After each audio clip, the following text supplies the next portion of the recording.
Hello and welcome to Food Systems, a podcast from the Forum for the Future of Agriculture, where we discuss ideas that can shape a sustainable food system, from farm to fork, from policy to consumers, and everything in between. I'm your host, Robert Graff, and you can find us on Twitter at Forum for Ag. These episodes will be available every other week on all major podcast platforms. Before we get started, we would like to say a quick thank you to the Forum founding partners, the European Landowners Organization and Syngenta, as well as the Forum strategic partners, Cargill, the International Union for Conservation of Nature, the Nature Conservancy, Thought for Food, and the World Wildlife Fund. Please enjoy this episode.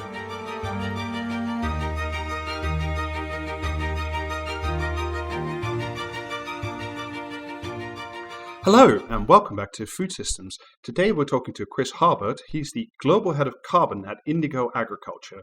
We'll be talking about carbon farming, and I also wish to note that Indigo is a supporting friend of the Forum for the Future of Agriculture. Chris, thank you so much for joining us today. Oh, thank you for having me. Great to be here. We're going to be talking about carbon farming. I think for our listeners, it might be interesting to start on the farm. So talk me through how a farmer signs up for carbon farming and what do they have to do to meet the requirements as set out by your company or others? Yeah, it's an interesting question. Certainly, they first have to decide that carbon farming is for them. That's a major decision. We're asking them to actually make significant changes to their operation, change the way they do things. So they have to really get comfortable with the concept of carbon farming. So there's an education piece there first. They have to qualify. So they have to be in a location where we're right now in several countries and also in 26 of the U.S. states. And they have to do something additional, something new. They have to add some practice to or make a physical change. And that's a big part of these programs is that additionality piece. They have to certainly document the changes that have happened, and if you don't write it down, it didn't happen. Sort of world that we live in with the actual recording and making carbon credits. They have a chance of being randomly soil sampled as well. They get paid ultimately for capturing the carbon. That's the entire benefit. So that's part of it. They have to participate over a number of years. So it's do something, a change in this season, and stick with it. That concept of permanence that I'm sure we'll talk more about. And then, of course, the last and most important thing for me is they have to innovate. They have to continue to innovate. And that's the way we've designed the program is to pay for performance. So one of the most important elements there is that they realize and as soon as they get paid the first time, they go, how could I have been paid more? How could I increase that program? And that really becomes a key back and forth with us in the long term is, around the overall increasing their performance and helping them earn the most they can from a carbon program participation. And when you're talking about operational changes, what kind of operational changes are the most common that you see in the farmers that are signed up?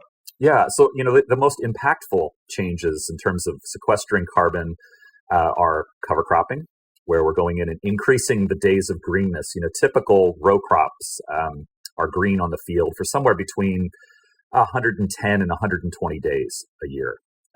We want to increase that significantly. There's 365 days. We'd love them to be green each day. If they're green, they're sequestering carbon. That's the best outcome we can possibly hope for. Other practices really limit the loss of carbon from the soil. There's a concept of no tillage or reduced tillage, where farmers historically have gone in and tilled pretty heavily in many parts of the world. And what we're seeing is if you limit that tillage or eliminate the tillage, the soil, the environment of the soil and the earthworm community and all bounce back in an amazing way, and that becomes a very healthy soil. Tillage is like a hurricane. It comes in and tears up the place, and we have the opportunity to limit that. So in some cases, it's adding a new behavior like a cover crop or limiting. Others are change your rotational practices, plant different crops in different ways at different times. Those sorts of things. Changing major inputs too. Nitrogen fertilizer is a huge greenhouse gas producing process in the kind of life cycle of it. But by the time it makes it to the farm, it's more about putting it down at the right time in the right amounts and adjusting that to rebalance and make sure we're doing the best possible. Is there a size constraint? Is there a sort of minimum scale of operation at which it is practical for farmers to do carbon storage? Can I do it on my 1 hectare farm here in Europe, or do I have to be sort of an American Midwest farmer for it to be practical or measurable even? Yeah, so it's a great question. When we talk about measurable, at participating in Indigo program, one of the key elements of that is the scale and the size, and you're part of a very large cohort. And similar to a life insurance policy or a retirement vehicle, you gain from the participation of a large pool. So a small farmer can participate as easily as a large farmer. And I would argue even the small farmers may have an advantage because change is difficult and change in a manageable way on a small scale, where some of the large farmers may have to make a significant decision on thousands and thousands of hectares. That could be a real challenge to them overall in terms of making that decision to say, I'm going to change all of my equipment over to this sort of practice. We have no minimum size, essentially. We had a minimum actually and inadvertently caused some challenges around some of the disadvantaged small farmers in different parts of the world where they were unable to participate because of our size limitations. That was not our intent, but we removed those as a result of trying to be inclusive. But does that work for you from a business perspective? Because it's substantially different. If you have one giant farmer or let's say 20 small ones, there's only one farm you need to visit. There's only one farm you need to measure. Whereas if there's 20 small ones, you may need to recommend different practices. So does that impact your business side as well? It certainly does to a certain extent. Larger fields are have a greater chance of being soil sampled. Let me back up for a second. There's approximately the way in which we go about including a farmer and the way we work with them, is largely a modeling exercise. So it's electronic. It's a piece of software that we're interacting with. So that really scales, no matter the size of the farmer or the number of fields. The element, we do soil sample approximately 10% of the fields that are in the program. So if that's a small farmer, there's a chance that field would be sampled and that we'd have to work with them. But it's just part of the large nature of the program. Really, we look at it all as a combined cost. And I think that really aligns with our mission overall of we really need to make this opportunity available to all acres, because we really need all acres to address the climate challenges ahead of us.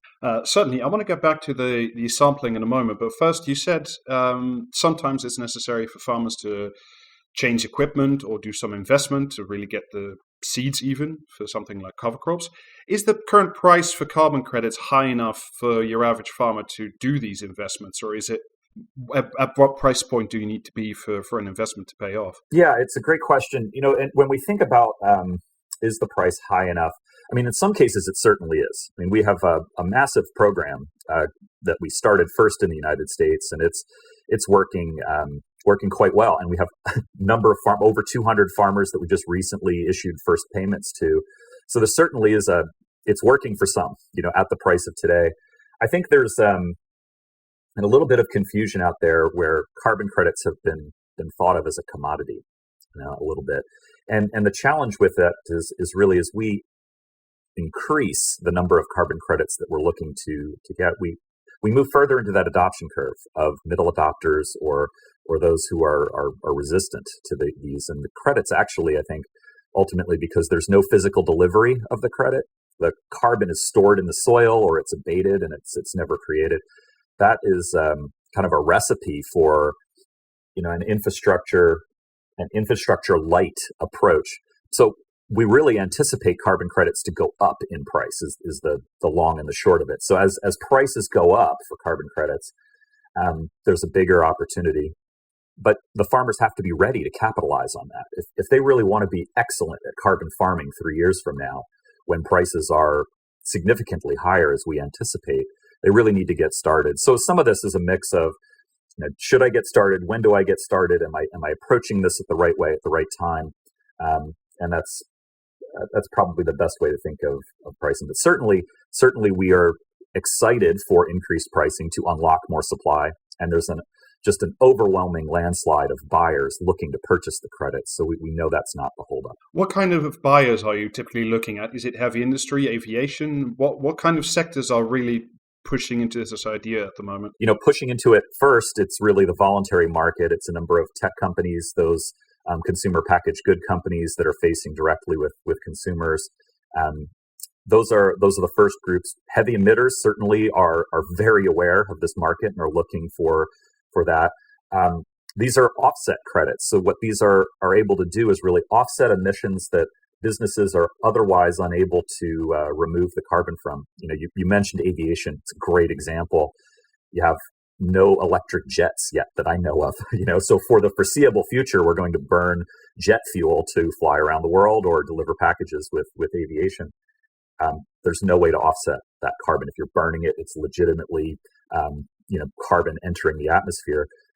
Offsets offer us an opportunity for time to pass so that new technology and more efficient ways of handling those packages and people and movement can happen, and innovation can occur. So the offset market starts as I would say the buyers of today may not be the buyers in the future, and I would actually go so far as to say I hope our buyers of today are not our buyers of the future, and they figured out ways of really removing carbon from their supply chains. Well, this leads to an interesting question, because one of the criticisms of carbon farming is essentially it gives license to industry to continue what it does, except just to buy an offset. So is that something you're worried about, that the market for carbon doesn't actually lead to less emission, but sort of to a harm reduction rather? Yeah, it would be a concern if the demand wasn't so enormous, and our reliance as a global society on fossil fuels wasn't as large as it is. The availability of credits is drastically less, like 1/5 of the potential. If you turned every acre on Earth into a carbon farming and production capacity at its max, you would have 5 times that demand needed from industry. So that is the recipe for me for a supply and demand imbalance, which means the price will go up. And if the price goes up, it'll eventually sting enough for industry, potentially, that they will look to ways to reduce their footprint. So I kind of trust in that supply and demand economics to ultimately find a balance. And particularly if we make sure that carbon credits are priced and valued correctly by society, I think we'll move in the right direction there. You mentioned an interesting point just now. You said, well, what if we turned every acre of farmland in the world into carbon storage? What is the sort of minimum technological underlying level that a farm needs to be at to participate in these programs? Yeah, the minimum level is they need to be able to do some type of electronic recording. And they have to, probably one of the biggest constraints is just a history with the land. In many cases, we need a history to set up the models and establish what we call the baseline conditions to compare the new change to. That's typically 3 to 5 years of historic information. So if that grower doesn't have that record, it's more challenging for us to help them capitalize the maximum return per acre. But outside of that, it's really then availability, some type of educational program that would inform them of what in their local area would be the right type of practice to adopt that would lead to carbon sequestration, lead to greater resilience in their primary agricultural crop, protect them maybe from the effects of climate change in some ways. So I think it's really about finding that pairs is really the biggest friction to making this a global endeavor.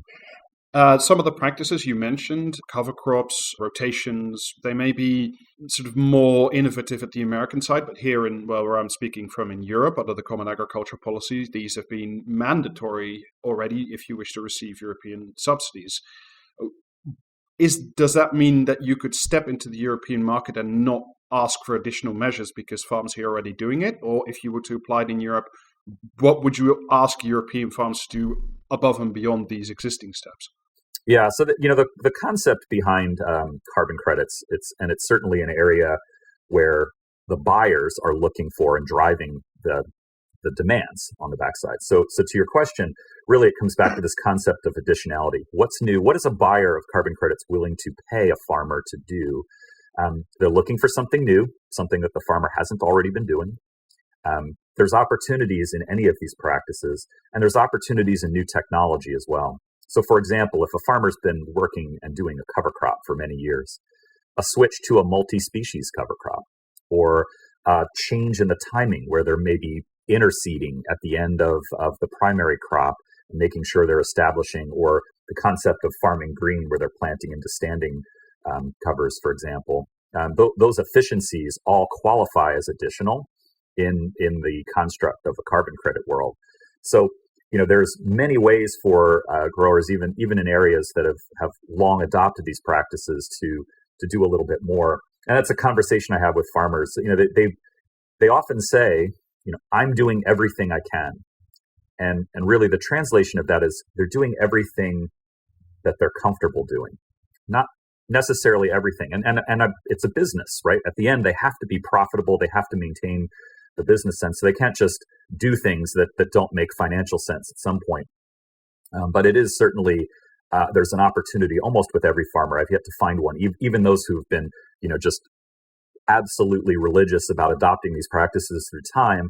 There is a real opportunity to help them with some new additionality. Is there sort of a tiering in these rewards? I mean, some of the early gains could be quite big, as you say, cover crops, no-till. Those are highly impactful. Some of the later measures that you mentioned, interseeding, those types of practices, is the reward all the same for the farmers? Or do you say, no, for a farmer that's really been plowing every season and they change to these practices, they get more than somebody who adopts a smaller, quote unquote, measure like interseeding? Yeah, it would be incremental, and the way we've set things up, it's certainly pay for performance, not pay for practice. There are some programs that pay for practice, some government programs that pay for practice, and the challenge I have there is that's just it's an opportunity for box checking. And what I'm really trying to do is affect long-term change to make sure that these practices stick. The combination, a carbon credit is not just about the creation of the element, but it's also to make sure that it stays there for a very long time, or else there's a re-release to the atmosphere and we really haven't done anything. So it's coupling those two together and making sure that that sticks. The performance element, I think, is really key to making sure that happens. Let's talk a little bit about the performance and the measuring. One of the things that's been difficult in this discussion about carbon farming is especially whether or not it is functionally measurable on the farm field. Do you think we're currently in a place to deliver accurate, verifiable data at the field level, not just in the top soil levels, but in the various layers? Is this something that is actually feasible and possible? Absolutely. The science is certainly there. That's certainly my background, and we have a large science team at Indigo that's working on this.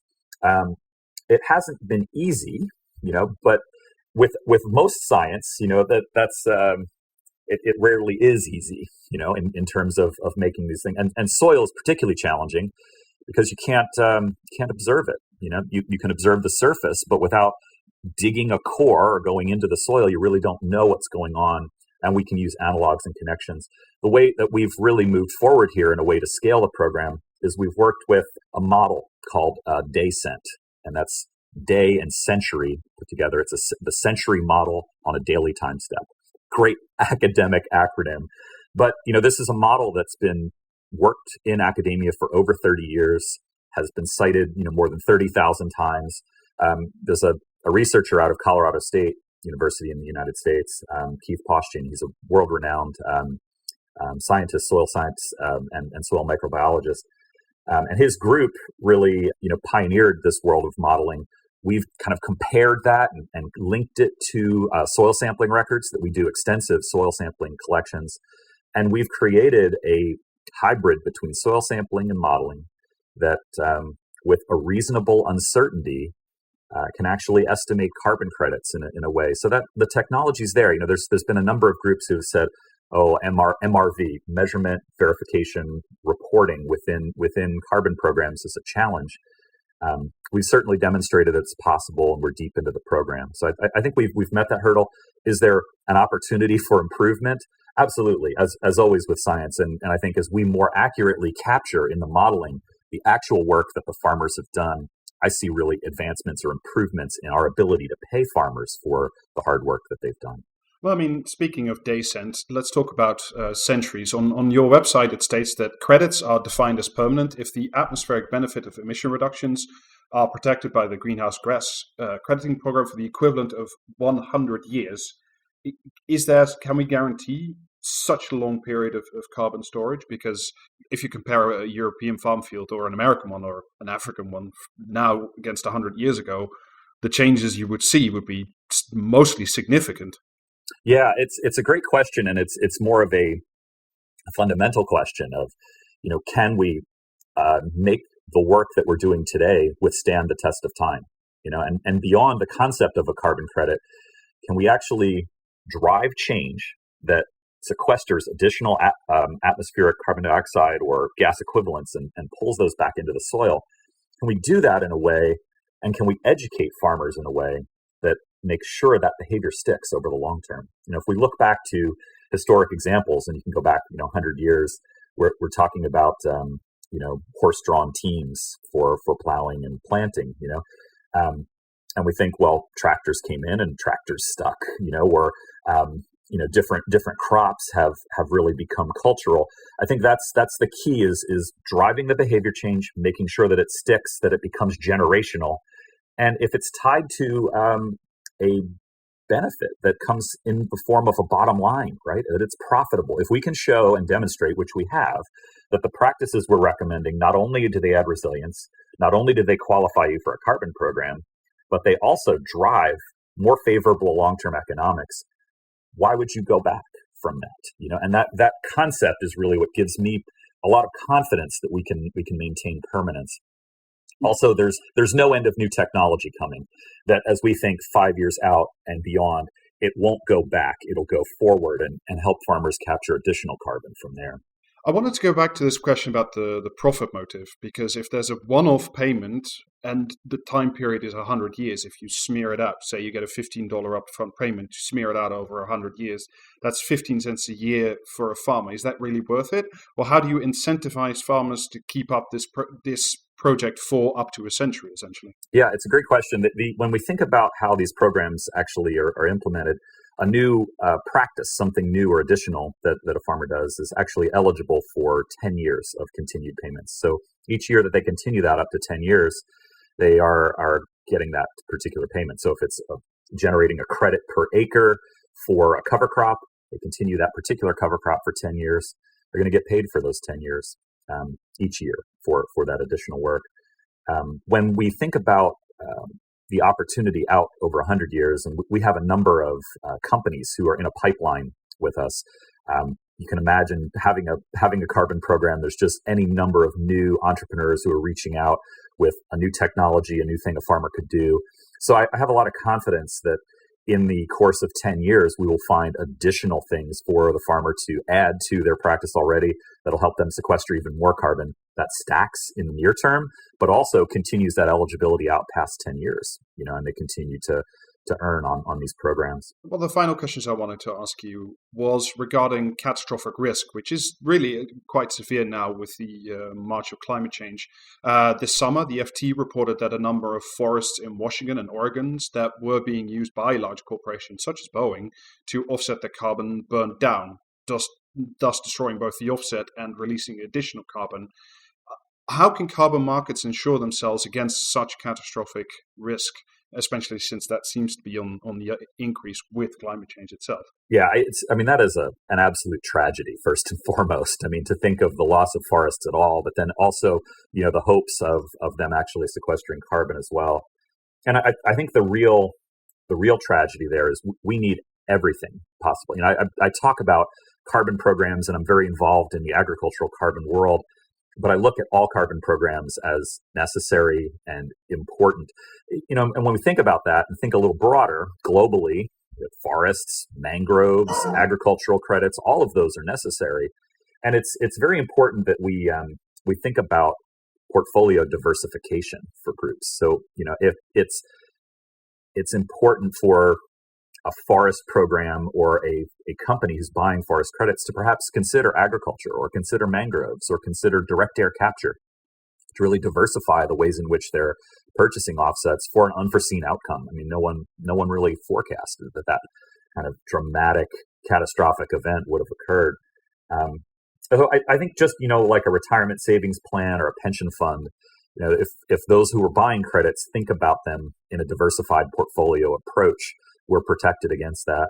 In the particular world of agricultural carbon credits that I'm operating in, we are sequestering the carbon in the soil. So as long as the farmer continues to do things, or they don't come in and till and massively cause a release, it's unlikely that this carbon would be released back to the atmosphere in the same way because those carbon stores are in the soil as opposed to above ground. Would you feel comfortable then putting carbon credits into certain areas of, let's say, California agriculture, where the droughts are really becoming up to the point where desertification even becomes a problem? Because if you're spreading it out over 100 years, you have to look at risk zones into the future.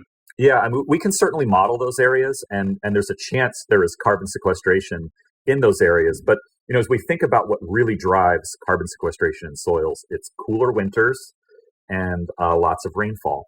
So if we focus on areas and really put the right technology in the right areas, we have the chance of maximizing these programs in the areas where they can really make impact. But they're not going to be everywhere for everyone, and we can work as hard as we can to unlock more what we call modeling domains, so that we can go into areas where, for example, in California, where you have a real risk of long-term drought, and look at is that really a system that is able to sequester carbon if it was moved back into a grassland, or what could you do if you wanted to secure carbon revenue from that acre? I think I'm more concerned generally about preserving the agricultural output of those very important lands, to our food supply. Chris, we're coming up on the end of the podcast, and I wanted to wrap up with the same question that we ask everybody, which is if you could give one practical idea or policy suggestion to make a more sustainable food system possible, what would it be? And I'm going to take carbon farming off the table because that's too easy. That's the gimme. The most impactful thing that we could do is really education, overall in agriculture. I taught for a number of years at University of Illinois and taught a class. It was a freshman class in just general agricultural production. And the lecture series ended at the end of the semester with, and there's this crazy new thing called no-till and cover cropping. Maybe you'll learn about those in life, and that was really the basic way in which the course ended. And thinking forward to saying, well, that's now what we're asking a generation of farmers to go out and really implement. And I think that really comes back to global education, leveraging electronic technologies. To me, if we could figure out the right way to make sure through the UN or another group to really go out and make sure this knowledge is getting out to the innovators. I mean, farmers are global innovators. They're survivalists, and they make sure that the crop happens the next year. We equip them with better knowledge. I think we'll end up in a great place. Chris Harbourt, Global Head of Carbon at Indigo Agriculture. Thank you so much for joining Food Systems today. Oh, thank you for having me. You've been listening to an episode of Food Systems, a podcast brought to you by the Forum for the Future of Agriculture. Look for us in 2 weeks when we release our next episode. And in the meantime, please don't forget to subscribe on your podcast app, as well as on Twitter @ForumForAg for updates on this podcast, news, as well as forum events. Please check out our website, www.forumforagriculture.com, for more great content. Thank you for listening and enjoy your day.